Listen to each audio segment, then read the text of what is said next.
Okay, so this is a video for my religious studies 35, and the project is morals.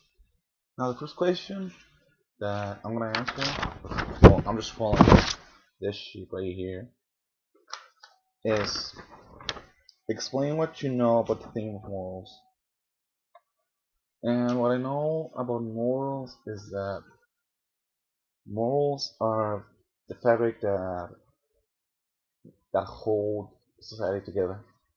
Society does not agree on a lot of things. We don't agree on religion, politics, the way cars should be driven, the way food should be eaten, the way from anything to hockey to the way our armed forces should be fighting. Nothing unites us more than morals. Why? Because it's common. So that's what I know. I consider it like a bond, if you will. All people are different, but we all know when something's just not right, and we know when something is right. That's just the way it is. It's in our social conscience that everybody, either being a Muslim, an atheist, or a Rastafarian, somebody who does voodoo, from a to a Catholic, or somebody who practices Hinduism or Buddhism, if you take their central ideas about morals, they're the same. That this is what allows Canada to be a country. That's what I believe. The second question I'm going to answer has two parts. The first part that I'm going to answer is think about the first time you heard about the theme of morals and its way. Well, the first time I heard about morals was when I was my first few weeks in the Boy Scouts in Colombia when I was 8 years old, and it was really my first exposure to a moral code or anything like that, because there were a lot of kids that were older than me. Some of these kids were 3 to 4 years older than me sometimes, and I remember that first thing I heard about morals was the words, if it's simply not right because morals don't allow it. And I remember I asked one of my leaders, one of my troop leaders asked me, what's that supposed to mean? And he said that morals are just what make our troop work. What makes all of us work in a cohesive way. That it doesn't matter how we think of it. At the end of the day, if you look at the same ideas, they're the same thing. And I was 8 years old, and that really hit home because I even then even then at such a young age I was experiencing a lot of bullying in my elementary, and for me that was such a relief that morals did exist. My torture was just temporary until I went to the big world where morals actually mattered. So for me, morals actually gave me hope. The knowledge of morals just gave gave my young heart at the time, my young mind, my young bullied mind, kind of hope that hey, maybe when I get older, people understand morals and things will change. And I was actually right. The second part of the question is asking about all the times the I've heard about. Think about all the times you've heard about the thing of morals. What were you was talking about? Explain this. Well, I'm gonna start from most recent and then I'll move my way down. Now, the most recent exposure to morals I've had was actually my religion teacher, Miss Keezer. And, well, even though she didn't actually give us any ideas, she did she did give me some exposure to Aristotle and Kant and Levinas. And even though, like, I was it's kind of I've been kind of drifting from a religion. I've I'm been kind of in the line between just living completely and something right back at it. So for me, when I started, when I heard that, when I read that, I was just like, wow, this actually makes sense. The other time I heard about the other time that I heard about that was when me and my sister were having a discussion about honor and what honor was. This was around November of 2012, so last year, 3 years in. So, and I remember we were discussing Hamlet because I thought that Fortinbras was the cousin of the king, who is the nephew of the king of Norway, was going to war against Poland for a piece of land that was worth no less than $5 in today's money. It was worthless, and yet there were thousands of soldiers that were gonna die because of this piece of land. And my view of honor was that he had promised this man a battle, so he might as well do it. So we started talking, and then somehow we wound up on King Wars, and then I realized that wow, if you're talking about honor, yeah, the young king was in his right to go defend his honor in battle. At the same time, it just wasn't right to lives let his men simply waste for a piece of land that is basically worthless just because Poland challenged him. Yes, it's a waste of resources and stuff like that. But at the same time, that's the conclusion I came to. Another time, which I can't believe I'm talking to about this on YouTube, is was come around 2010. I was going through a really rough period during my I was feeling suicidal. I was coping with trying not to with my fight against loneliness. I was trying to discover who I was again, and I had just lost my many friends from during high school. So I was a lonely guy, and during that time, I began pondering the idea of suicide. And I seriously thought that it had to be suicide on what I was thinking about. Finally, I'd be with somebody. I'd finally be with somebody. But I sat down with a priest, an old, well, really old priest. He must have been in his 70s. And I sat down and I told him that it was so frustrating. He told me that was who that suicide was selfish. And I asked, well, why? He said, because taking life in your eyes is the way you see it, in your perspective, is benefiting you. What's gonna happen to your family? What's gonna happen to the people that you're supposed to be? What's gonna happen to the whole plan that God had for you? He told me, he said, you seem like you have a coat of thorns. You just let in no moral code is ever right. Take your own mind. It's selfish. It's selfish, and you're taking something that's not really yours. It's God's to begin with. So for me, that really hit home. That really sent me into a soul-searching mode that did not finish until well into 2011, I think. Like when I finally came out of my funk. It was a fun time. And if I keep going backwards, it was the beginning of the beginning of autumn 2009, and I was a tired I was a tired grade 9. tired because I had for the last 3 years I had been looking it out with almost anybody who even dared to challenge me at my dream. And I remember one day I finally cracked it, I'm trying like I told her that well the real reason why I had exploded in this wave of anger was because in Canada I was big dog, you know.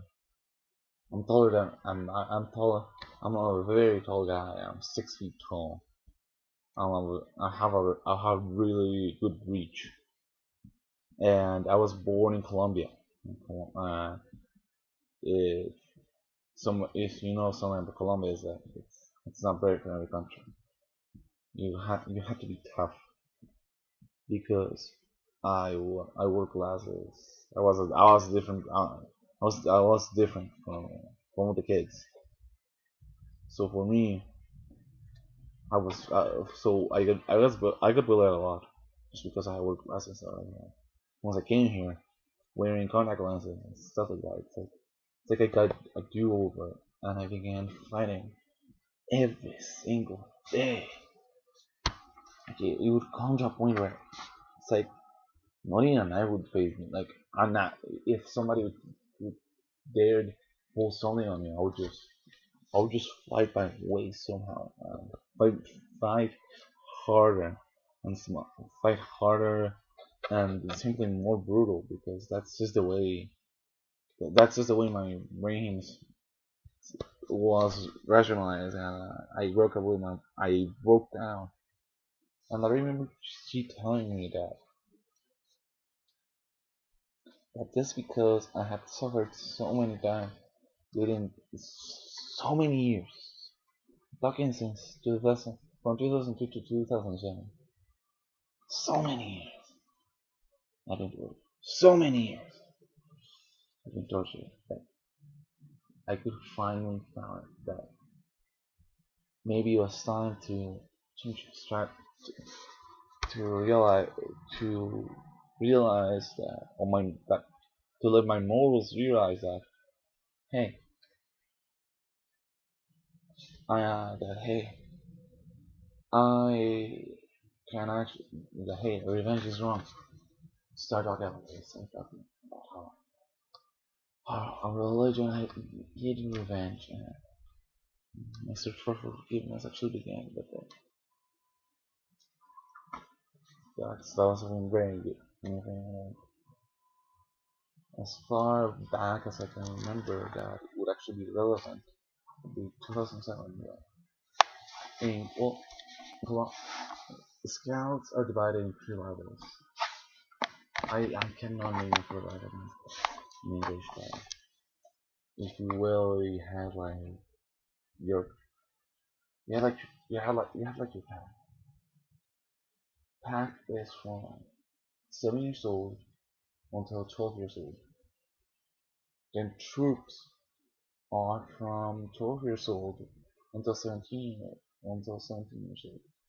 From 17 years old, you have a clan. It runs from 17 years old to 19 years old, and from then on, you're a leader. Like you're around the coordinators if you want. So the day I jumped from first level from the pack to the troops to troopers, very special event. Very special event. It was a cool night, and we sat down around the fire, and we start.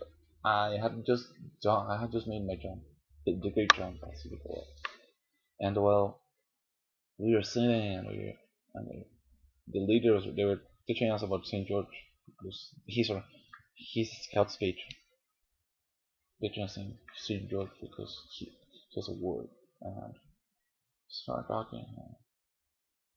I remember, I remember somebody saying to me that our job, even though you're just teenagers, our job was still to the other. but still, our duty was to serve and to always be ready to serve, to serve the other. And that actually goes hand in hand with willingness. You have to be with the other, like serving the other. I did not realize it then, but those are the I was learning the foundations of a philosopher who has some really great ideas. And we were just talking, and we were preparing ourselves because the very same night, because we were in a farm, we went out and we got firewood because it was an old timey stove, so you need firewood, right? We went out and we got enough firewood to last the farm a week. We need everything during that. I also posted the watch for the first time, and I realized that I could get killed doing what I was doing, but it didn't matter because I was serving the other. I was doing what I was supposed to do. So for me, that was a big thing that I actually learned that. And other than that, I cannot possibly remember any more relevant. So I'm just gonna go to well, I'm just gonna go to question number 3, which is what do other people think of morals? And this is divided in 6 sections. Now, I'm gonna address them in orderly fashion from top to bottom. The first one is talk to your family and write down what you think. Well, since I'm doing a video, that's kinda hard.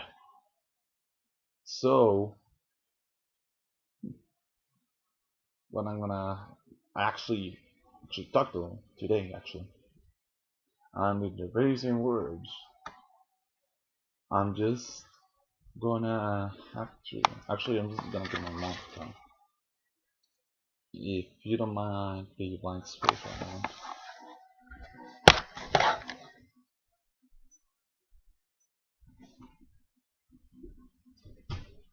Vita, venga para acá.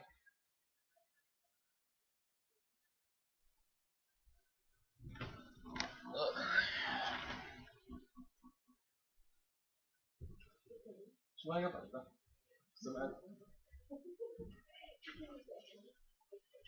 Bueno, resulta que parte del proyecto quiere hacer que me pide que le pregunte a alguien de los animales que piensan de los modales. Entonces, yo esto lo apuntar acá, porque usted es parte de mi familia. Entonces, mientras usted tengo iluminado por la cámara, ¿usted qué piensa sobre los morales? Yo voy a traducir todo lo que usted dice. ¿Usted qué piensa de los morales? Yo siempre he pensado que los morales son muy importantes. No, morales. Ah, Morales. ¿morales? Sí, la moral. Ah, la moral. Sí. Bueno, la moral en las personas es necesaria porque la necesitamos todos, debemos saber qué es lo que estamos haciendo, por qué lo estamos haciendo y siempre estar enfocados en lo que nos han enseñado que es bueno, que es malo. Well, okay, so what my mom just said here, being translated into English, is that she thinks that morals are necessary. Morals are necessary in order to know what we're doing, to follow what we were taught, and to live peacefully in society. Now, I asked some of my friends. Now, I asked some of my former co-workers what they thought about it, and they actually had pretty simple views about it. In the words of Dakota, who was one of my fellow dishwashers at a French restaurant, which I'm not gonna name, just because I don't want to give them bad rap or anything, he used to say that morals are like the golden rule. He who has the gold has the rule. So he told me that why do you like why do we kid ourselves about morals when in reality, morals don't apply to the people that have money. You simply don't. Plus, his view. Another view of morals is very particular, which comes from my friend Corey, which we cooked together a lot. And he said that if you boil down morals, like kind of like when we boil sauce down, it's basically don't be an asshole. Don't be an asshole and try to be nice to people, or at least try to be a decent person. And I honestly, this is coming from a guy who's an atheist, so I took that as a grain of salt. It's actually pretty good. It's actually pretty good because think about it. You're not an asshole. You really actually convene all of the three themes from Levinas, Aristotle, and Kant. I mean, it's not the best way to describe it, but it is. It is also asking me to talk about this. Is also asking me about what does my community think. What does your community think about the theme? Start out again with the writing. Well, I'm doing a video, so I can't write. But what I can do is tell you what the community thinks. And the community I'm gonna talk about is the community of my church. I go to Lady of Guadalupe, which is in Edmonton, Trinity, in northeast of Calgary. It's a Hispanic. It's it's the only church in Calgary completely dominated by a Hispanic population, and this makes it rather unique because 90% of all of those actually are like they arrive from the country, so their children do not know the struggles that they have. What my community thinks about morals is that morals are essential to life. Morals are essential to making a new life work and realizing that because we're here in this wonderful new country we're supposed to we're supposed to help the ones that were left behind on our home country, and that morals are key to have a good life and work and meet Jesus in paradise. But morals are also a call to action to stop acts that are against morals, are against humankind. Okay, uh, the society the society stands differ from communities. What are your thoughts? Well, society. The only way that I can describe society is it's kind of like this. It's kind of like within a. It's it's kind of like yes, Canada is a relatively moral country. We don't have the death penalty, but yet we have abortion. Yet we have the oil sands. Yet we have the reservations with Afghanian, and this in Colombia looks like Dubai. That good compared to reservations in Canada. So it's a divide really. It's a divide between what Canadians actually see, which is actually really moral society, and the ugly side which we don't see, which is like I said, abortion, killing unborn children. I cannot be more against abortion. Cannot. Women have no right take a to take an unborn child's life. It's simply not right. It's not their yes, it's their body. A woman can have 50% on her pets. I really don't know. It's a kid. It's a north life form. Maybe maybe in the future evolution is gonna make us have eggs. and that'll make abortion a lot harder. I don't know, be like reptilians because sometimes our unborn children are safer with animals than with our own selfish and unprepared parents. That's just the way it is. So society takes action. So there are similarities. So the way I like to think of it is like it's not like this, right? All of a sudden, my community keeps doing this back, and all of a sudden, when nobody's looking, this is more, by the way. Just go whoop. Ah,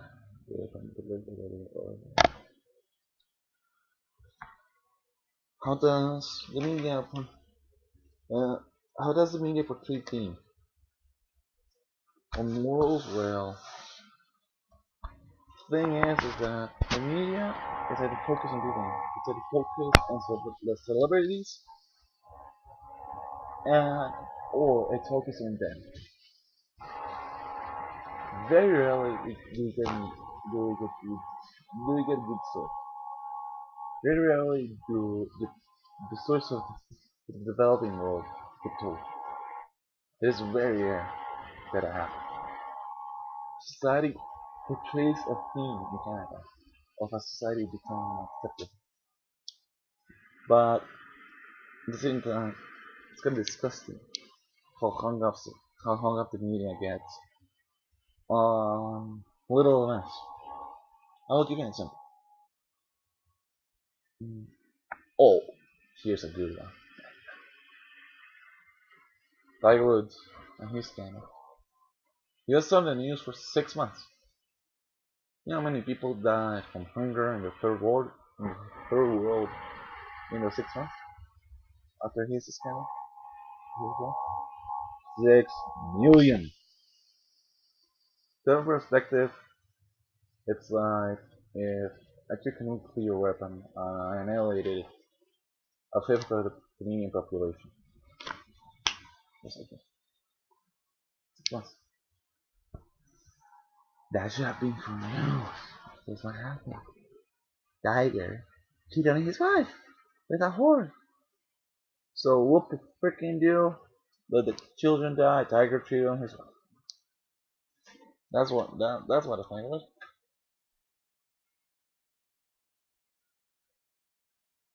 Okay. Do any of the philosophers we talk about have any thoughts on the subject? Well, I can't believe it.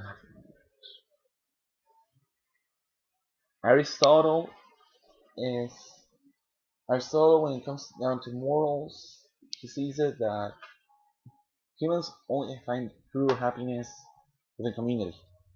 And in order to live in community, humans have to coexist. And to coexist, morals have to be present.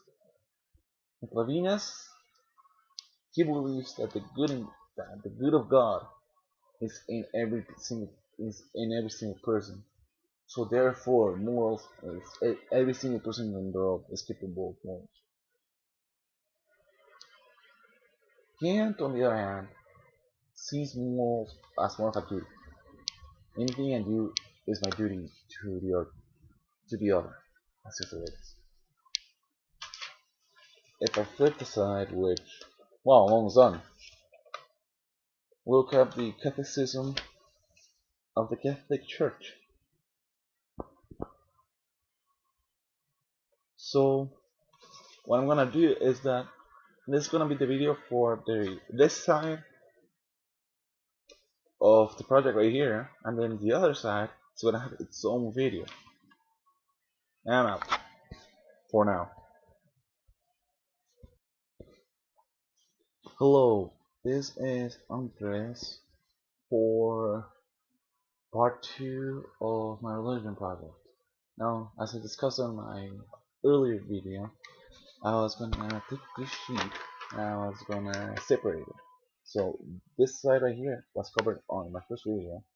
This side right here is gonna be covered in smaller videos or in a smaller 2-part series, just so I can actually do it quicker. Okay, so where does capitalism stand on the theme of morals? The first references I'm gonna answer was 1730 to 1734 of the Catholicism of the Catholic Church. Okay, so basically 1730 is God, uh, God created humans as rationals, and he gave us dignity to choose our own actions. So what did he do? Why didn't he did it so that you may seek him, because for all intents and purposes, he could have just simply told us, "Hey, believe in me," but that would not be dignified. He made us in his image. So what he did it was that he gave us free will, just that we would seek him, and uh, we would feel and we would attain towards all the text and freely attain his full and blessed perfection by clinging to him. 1731 is basically freedom is freedom is the power within reason to act or not to act, to do this or that, to perform actions with on one's own responsibility. Free, well, freedom is human freedom is is a force that is a force of growth and maturity, truth and goodness, and in its most perfect form. It is in its most perfect form. It is when we use freedom and we direct it towards God. 1732, as long it's basically it talks about the possibility of choosing between good and evil and the growing perfection of failing and sinning. The thing is that freedom characterizes properly human acts. What this means is that we have the freedom to fail. We have the freedom to sin. Doesn't mean it's alright, but it's also why we have confession, so that we can actually mend what we did, because we know we did wrong. This is a really good quote, and I'm just gonna say it word by word. The more one does what is good, the freer one becomes. The skipping to every part of the quote. The choices to disobey and to do evil is an abuse of freedom leads to the slavery of sin. What the slavery of sin means is that when we sin, we get addicted to it, like a smoker. It's addicted to nicotine. So when we do good, we're so free. But when we do sin, we're like that little kid who did something bad and he keeps doing it. And he keeps trying to hide from his mom because he's afraid. That's what the slavery of sin actually means. We become addicted to sin. We become like the little kid who keeps doing it. But we keep hiding from that because we're ashamed. Finally, 1734 is that freedom freedom makes humans responsible for his own actions to the extent that they're voluntary. So if we know if we did them because we want to, whatever happens because of that is it's our own responsibility. That's why that's why as we mature, we become masters of our own acts. This is a very short video, so I'm just going. Thank you very much. This will be not the last one. Matter of fact, I have 3 more coming up, and that will be hopefully that would be the end of the project. Thank you. This is 749, 1749 to 1756, starting now. The quote being three young mixing men. Okay, so what 1749 is saying is that freedom makes us moral subjects. He, we're the fathers and mothers of our own actions. That is that, in the words of the website, is that human acts, that is, acts that are freely chosen in consequence of a judgment of conscience, can be morally evaluated. They are either good or bad. What this is trying to say is that there is no gray area between good or bad. This is our actions are either good or they're bad.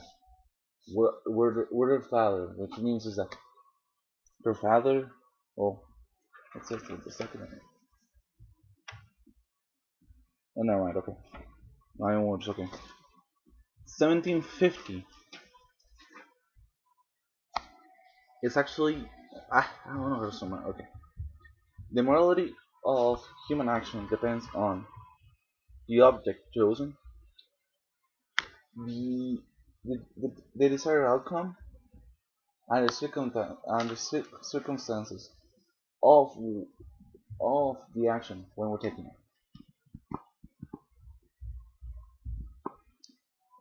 These three make up the sources of the morality of human acts. 1751. I'm just gonna keep. I'm just gonna keep on. I hope you guys can keep up.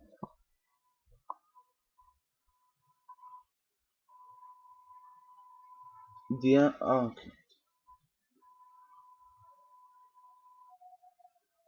The object the object morally specifies the act of the will. As a reason recognizes judges it to be or not to be in conformity of true good. Morality expresses norms of morality express the rational order of good and evil, tested by conscience. So they conscience.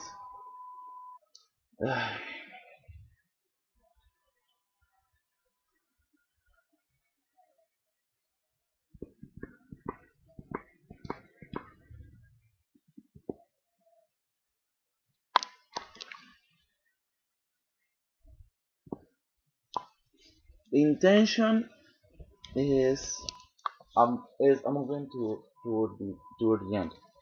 What towards the end? It's like it's it's an aim. It's an aim for the anticipated goal of our action. Like, we can anticipate what's gonna happen once we start an action. Once we finish it, what we usually anticipated is usually what happens.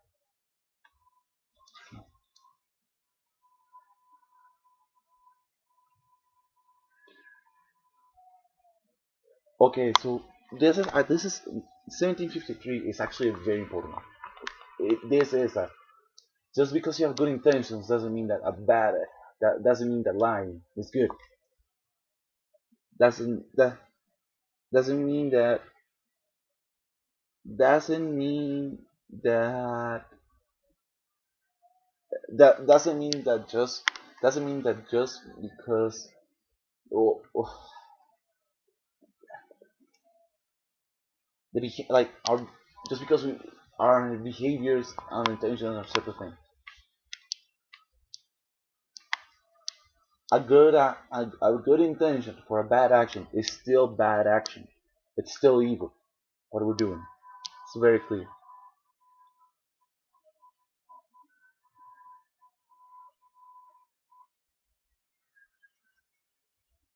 The circumstances can either increase or diminish the agent's responsibility on the action. The agent is always going to have responsibility on it.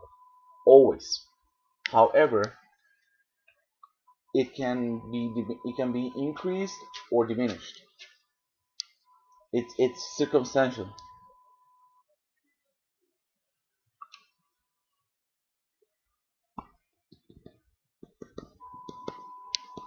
A morally good act requires the three elements come to be good together.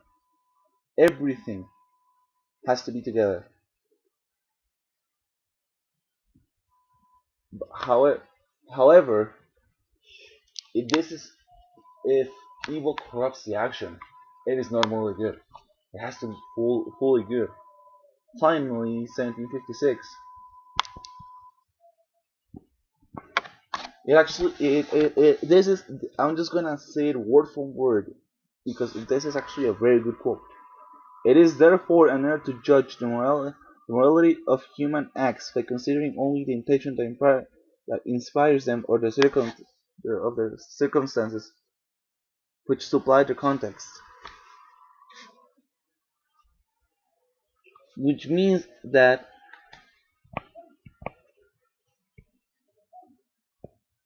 which means is that you don't do something bad so that good comes out of it. That's never happened. You do you do something bad and that it's bad. Nothing good is gonna come out of it. It's illogical to even think that. Okay, so right now I'm just gonna go to this is 1760 to 1761. Again, I have said this before. A morally good act requires the three elements, which are the circumstances, the the circumstances, the intention, and the agent to be good altogether. 1761. It is that basically you're not one can't do bad and expect good to come out of it. That's pretty much all that you can possibly get out of that. Okay, this is the last one. I'm gonna make this very clear. So right now, okay, so this would be 1805 to 1811. This is gonna be the longest. This is gonna be the longest one of this part of the video. So 1805 to 1811. 1805. Okay,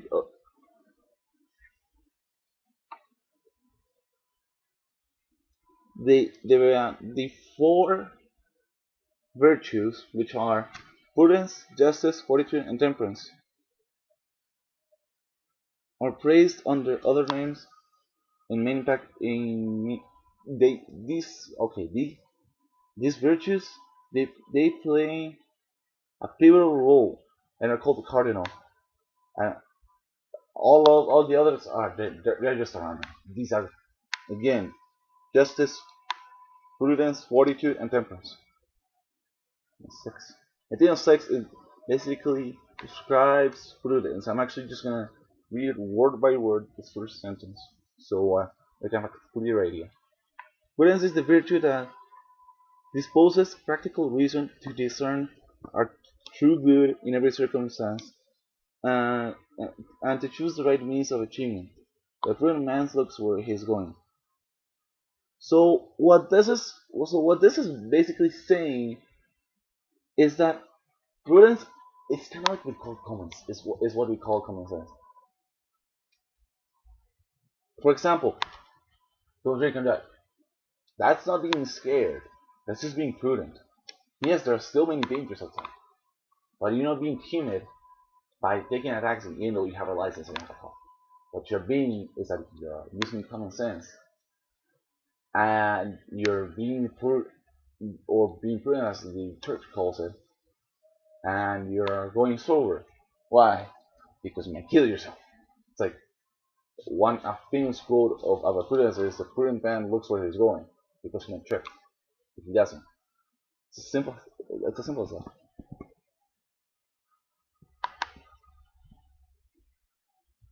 Justice. This is word by word. The rest is gonna be just me. Justice is the moral virtue that consists the constant and firm will to give the due to God and neighbor. Justice toward God is called the virtue of religion. Justice toward men disposed one to respect the rights of each other, established in. Hold on, real quick. Hold on. Hello. ¿Qué más? Ah.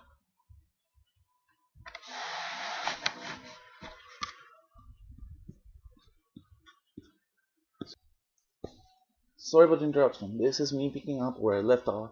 My sister's phone called me. So, I want to get back to this. I was talking about justice. And justice is basically you have you have you have to be you have to treat each person equal. You have you have if you treat the you make the poor follow the law, you have to make the rich follow the law. Why? Because God created them same. And you shall not judge your neighbor.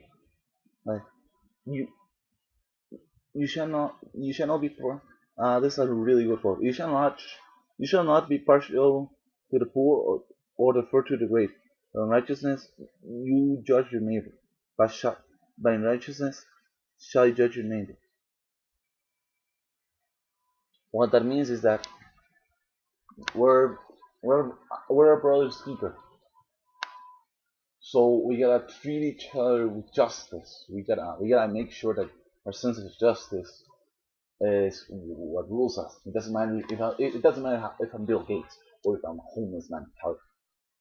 If Bill Gates does something wrong here, that's the same wrong thing that homeless man is doing. Both of them should receive proper judgment. What there should not be any bias. There's no space for bias.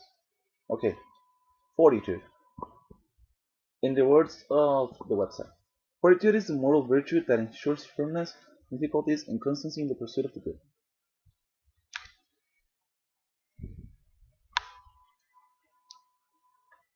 Okay, fortitude is basically what allows us to conquer fear and to conquer the fear of death.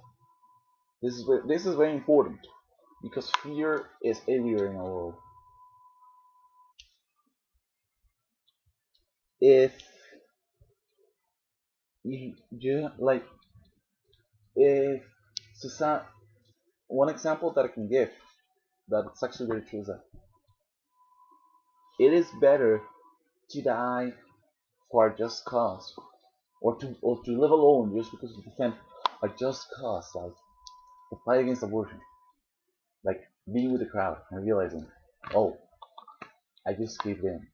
42 is what allowed 42. Think of it like like a strong found like the armor like the armor on a tank. It allows you to keep going even to death. It allows you to keep going. Finally, temperance. In the words of the Catholicism of the Catholic Church, temperance is the moral virtue that moderates the attraction of pleasures and provides balance in the use of creative goods. It ensures the will's mastery over instincts and keeps society within the limits of what is honorable. So, what basically temperance is, in a nutshell, is keeping our desires and instincts on check. Basically what science says makes us make to what it's prudence. So again, prudence. This is apparent here. Okay. Human virtue 1810 is very clear.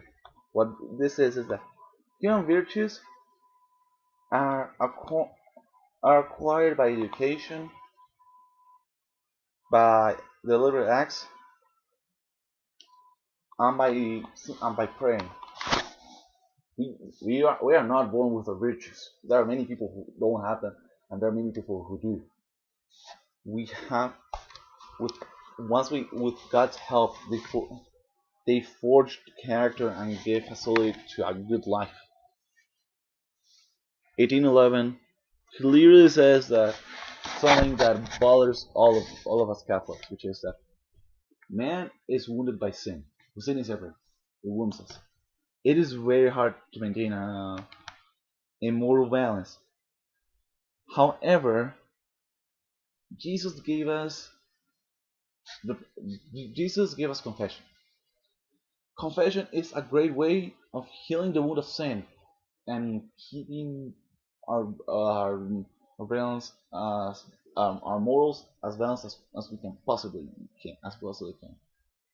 This is it for the Catholicism of the Catholic Church. The next few videos will be the end of the project. Thank you very much.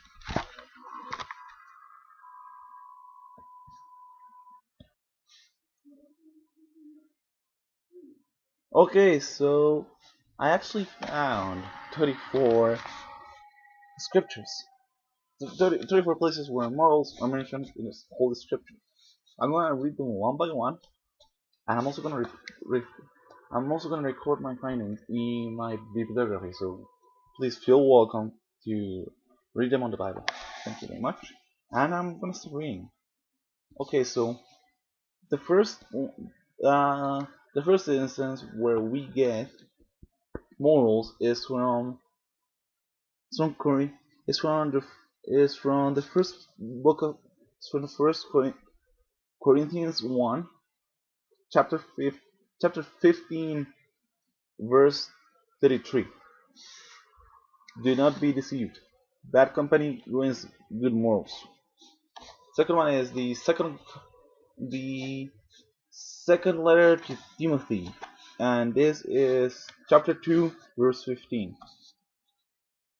Do your best to present yourself to God as one approved, a worker who has no need to be ashamed, rightly handling the word of truth.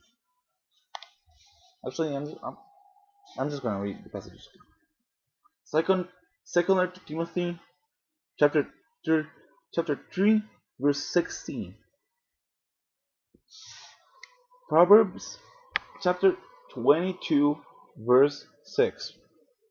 This is Romans, chapter 13, verses 8 to 10. Romans, chapter 13, verse 1. First letter to Timothy, chapter 1, verse 10. Ephesians, chapter 6, verse 4. Matthew, chapter 7, verse 12. First letter of Timothy. This is chapter 6, verse 10. Matthew, chapter 5, verse 48.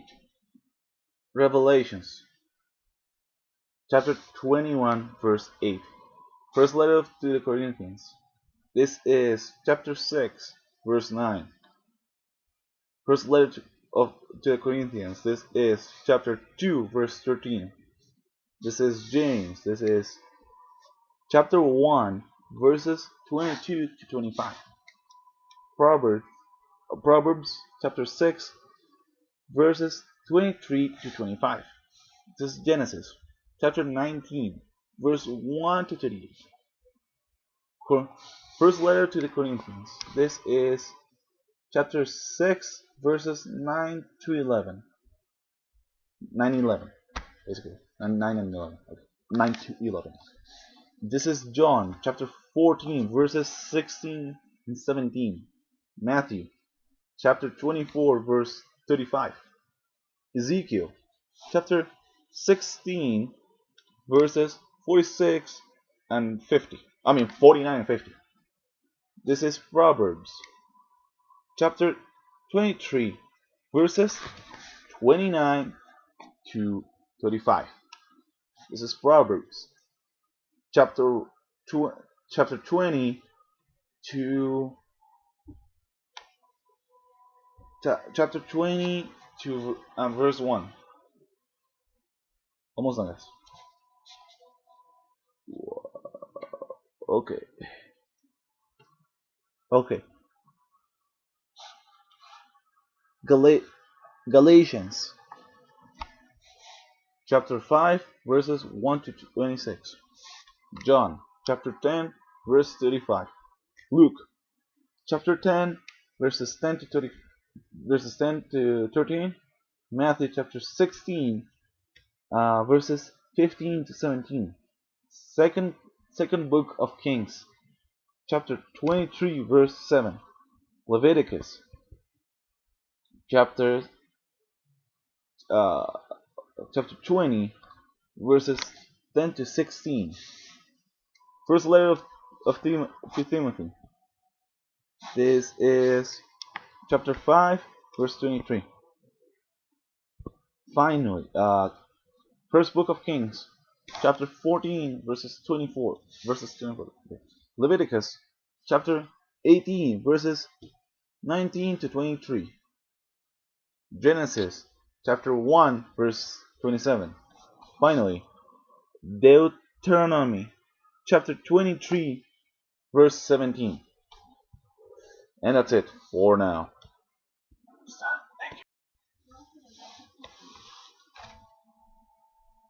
Okay, so I'm gonna answer 3 questions and I'll almost be done. Okay.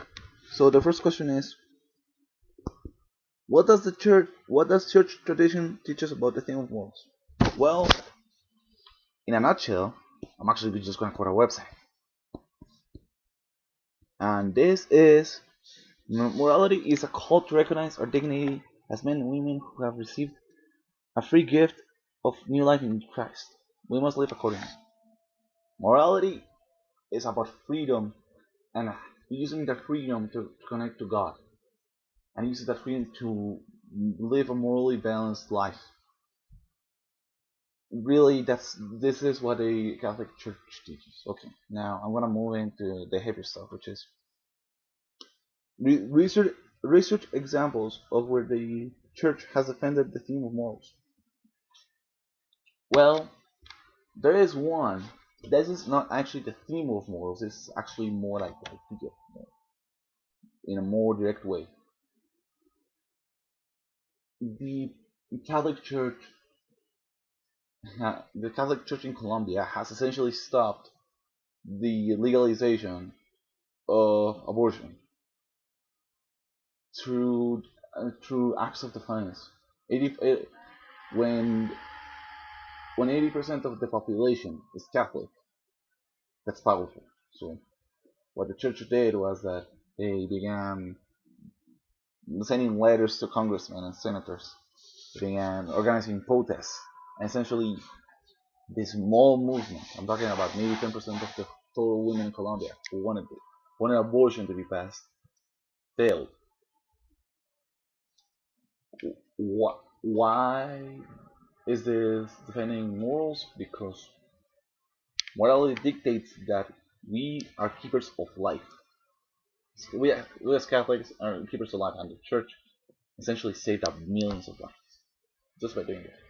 Why did it do this? Because it is the Catholic Church's responsibility to care for, to be stewards of the world, and this includes the onward children of the world. Another example is, well, this is actually very personal to me, and it is where, hold on,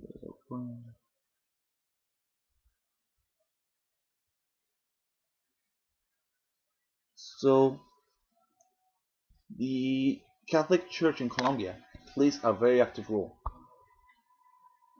and a lot of times, well, how, I mean, like, well, for example,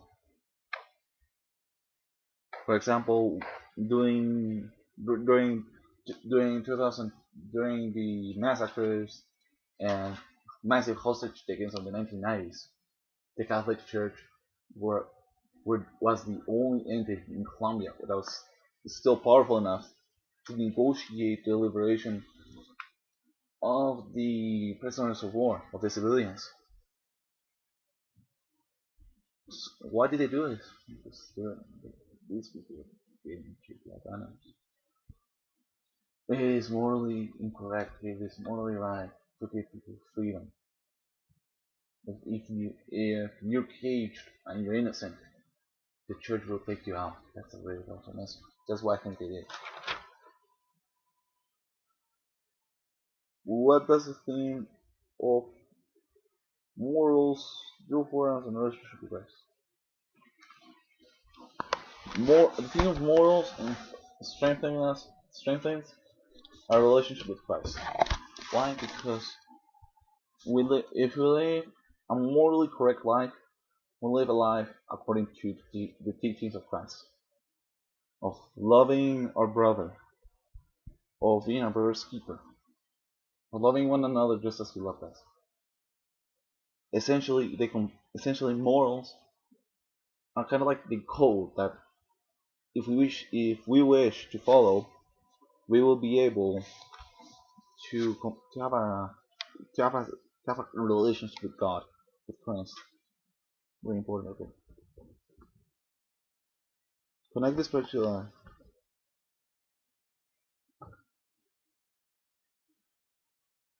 Well, actually,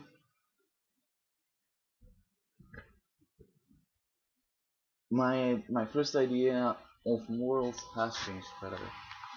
Well, not since I was 8 years old. Well, due in large part because it's been nearly 10 years since that happened. The main thing that changed is that I realized that morals are the only thing that makes us equal, and that I stopped trying to dream that society actually follows a clear moral code. However, my view on morals is that few good people who have a moral code and who follow it can change the world. It's happened all over the world. I can see myself. I I can see myself perfectly. I want to be a chef, and if being a chef means that I have to break I have to break morality, well, I'm not gonna be a chef. It's just it's just if that's what I have to do, that's what I have to do. I'm not gonna I'm not gonna I am not gonna destroy my moral code. I've realized that my idea that if one wishes to follow morals, it can be a very unpleasant existence in the modern world. Because I've always heard this that the honest lawyer does not make any money. The honest politician doesn't get very far, and the honest businessman will eventually become poor. That's the reality of the world. That's why we gotta stick to our morals, stick to Jesus. Because if we don't, then we basically have no way. We basically have no connection. We basically have no connection to what our Heavenly Father taught us in the first place. It doesn't matter. To me, morals are the thing that keep me from pursuing a life of drug dealing, because it's more. I don't want to be responsible for so many killings. It's not that.